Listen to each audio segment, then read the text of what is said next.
দেখুন বন্ধুরা, আজ আমি পটল ভুনা করব, শুধু পেঁয়াজ দিয়ে পটল ভুনা করব। তাই আমি পটলগুলো ছুলে নিছি। এখন আমি এটাকে পোস্টমর্টম করে নিব।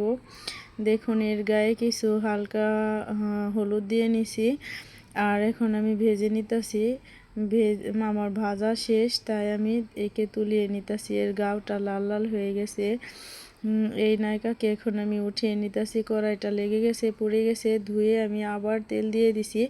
এখন আমি নায়িকাটাকে রান্না করব, তাই কিছু পেঁয়াজ কুচি দিয়ে দিছি। আমি অল্প ভেজে নিছি পেঁয়াজগুলা, কারণ এই পেঁয়াজগুলা যদি একটু আস্ত আস্ত থাকে তাহলে এই রান্নাটা মজা হয়। দেখুন, আমার পেঁয়াজগুলো কষানো হয়ে গেছে। এখন আমি এই কষানো পেঁয়াজের ভিতরে আমি নায়িকাটাকে ঢেলে দিব।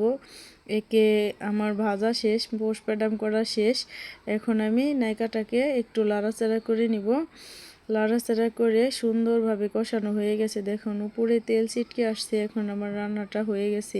এভাবে চাইলে আপনারাও বাড়িতে রান্না করে খাবেন। দেখেন কত সুন্দর।